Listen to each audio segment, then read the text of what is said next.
Hey, well, good morning. Let me thank you all for coming out on this occasion for me. I think many of you may know me, but those of you don't, even those that may have known me, it's obviously with Jackson just asked me what college I went to. I probably do need to give a little Gave you a chance to go.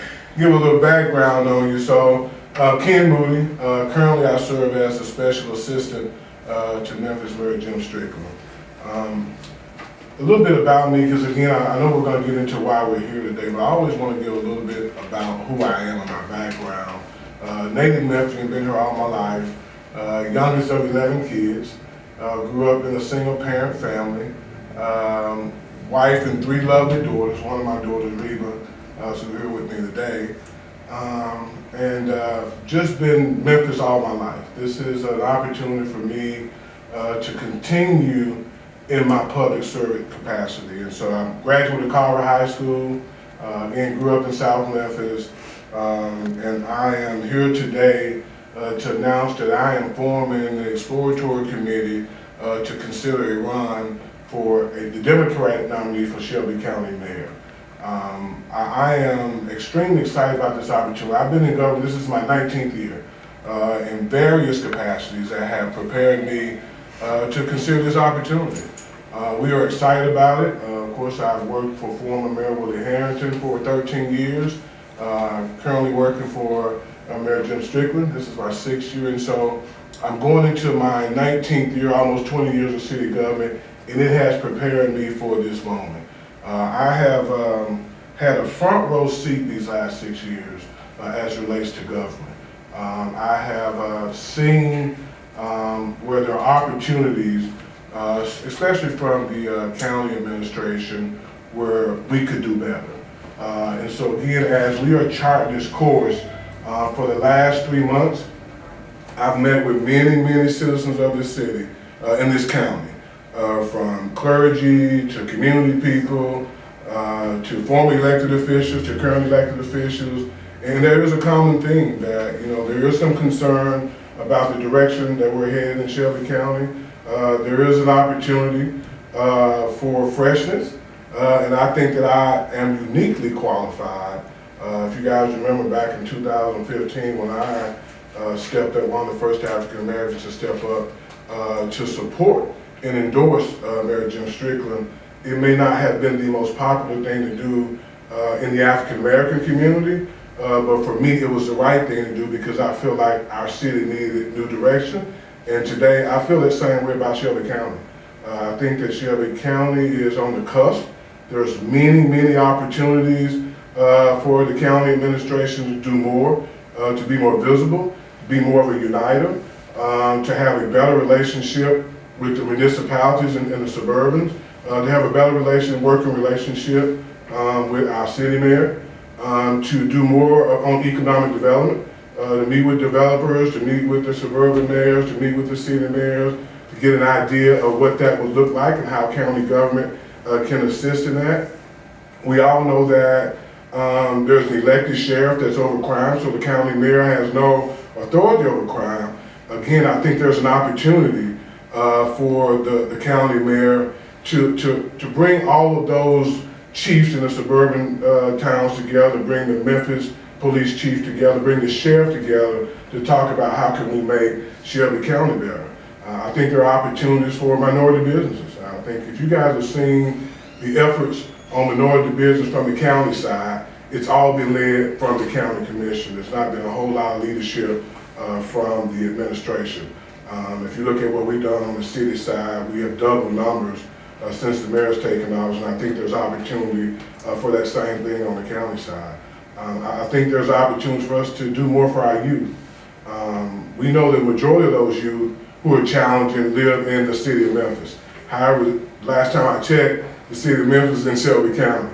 So I think it's incumbent on Shelby County government, again, to do more to help our youth, to partner like we've done on the city side with Boys and Girls Club, work with MAM, work with Girls Inc., work with those organizations that, again, after our kids leave school, they can go to an environment that is an extension of what perhaps they have learned in school.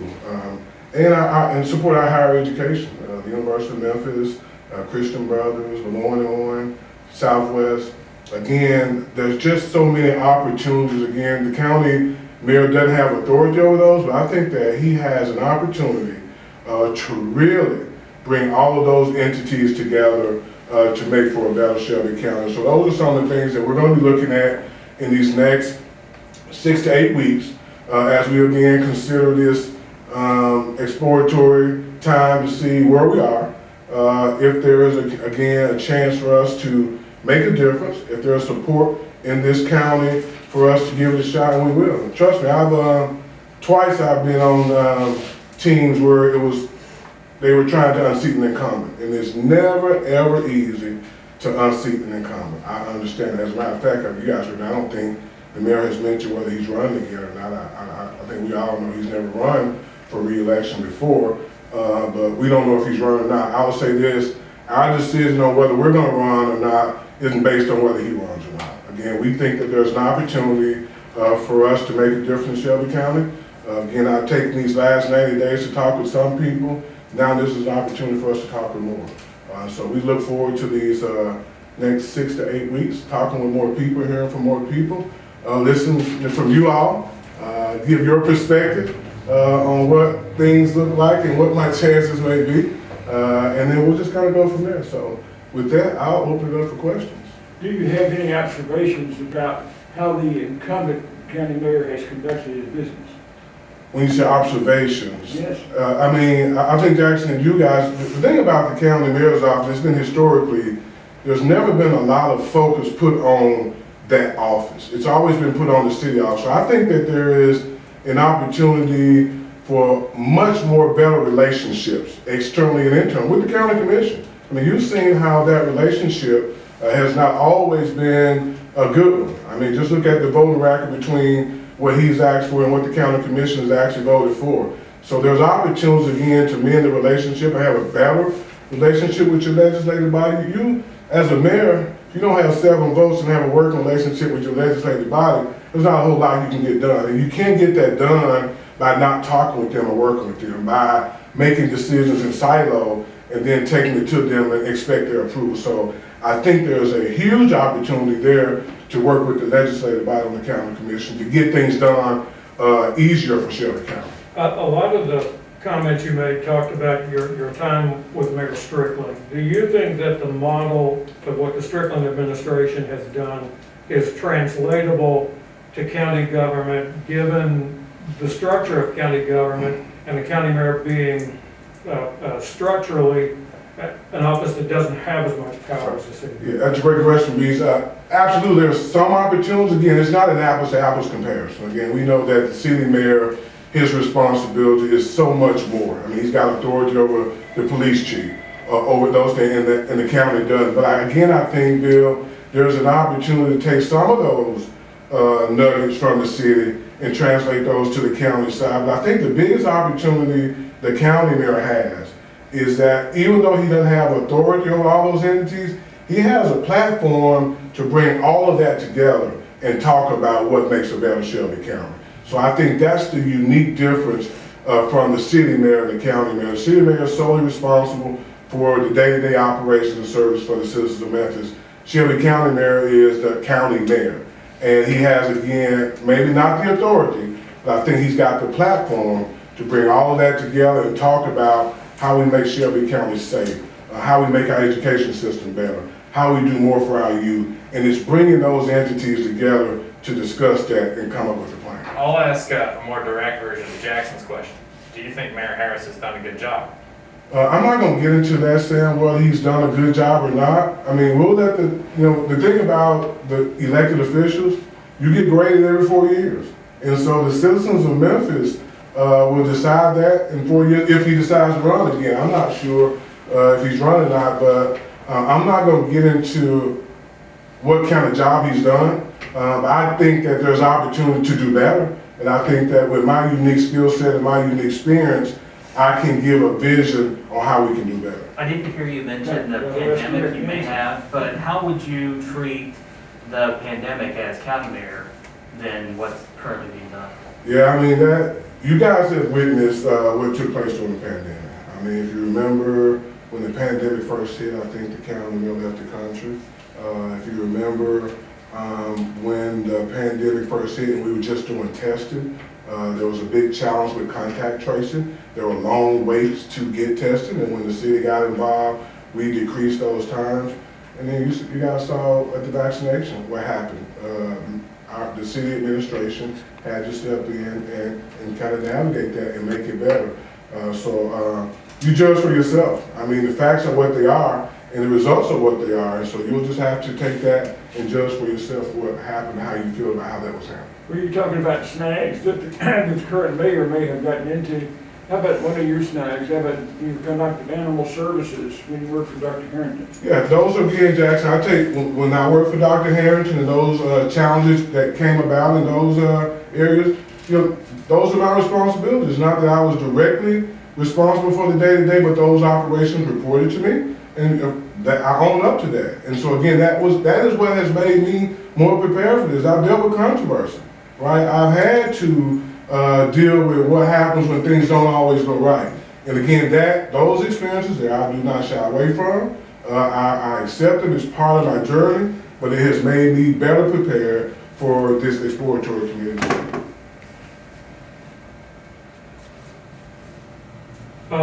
So what are the critical factors over the next 6 to 8 weeks? Is it how much money you can raise? Is it how ready people might be to make a change in the mayor's office? What are the factors you'll be looking at? All those are factors. Again, we're going to take our message throughout Shelby County, talk with people, listen to people. Of course, you know, Bill, you can't run a race without money, right? And so we will be raising monies. We feel good about that. We've had some preliminary conversations with some potential fundraisers and donors and stuff, but we know that's a huge factor in what we'll do. And so all of that, we're going to look at all of that. That's why we're going to take these next 6 to 8 weeks to see where we are as it relates to fundraising, see where we are as it relates to support, and what we hear from the people, and then we'll make an informed decision in about 8 weeks. Ken, you're currently a public official right now. You're on the city payroll. How are you going to balance your public job with your potential bid for public office? It won't be hard for me. First of all, Sam, I know you guys are going to watch me, so I'm going to make sure that I do what I'm supposed to, but it's just who I am, Sam.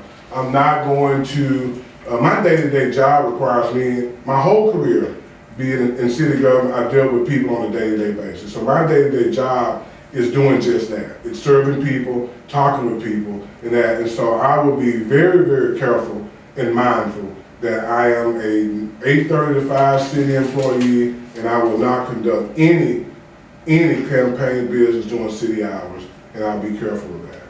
Where do you think voters are mentally? I mean, in terms of looking at county government and these elections that are, the primaries are less than a year away. Yeah, you know, historically, the county elections have been the exciting election, you know, unless it's coupled with a presidential election or something of that nature. And that's one of the things we've got to do. You know, we've got to excite voters to want to get out and to hear a fresh message.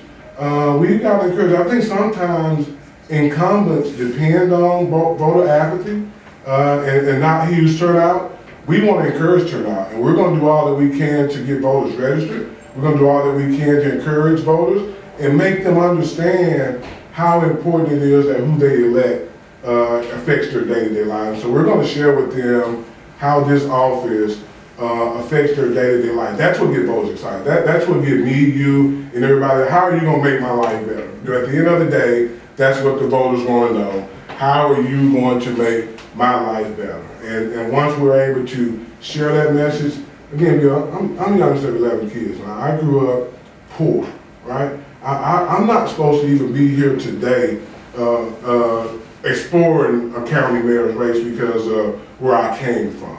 You know, so I'm an example to kids at Carver High School, which is supposed to be a troubled school now, right? I'm an example for them to look at Ken Moody and say, this guy came from our community, he came from our high school, and he's where he is right now. We can have that same opportunity. So that's what you'll see me talk about too. I'm gonna be a role model.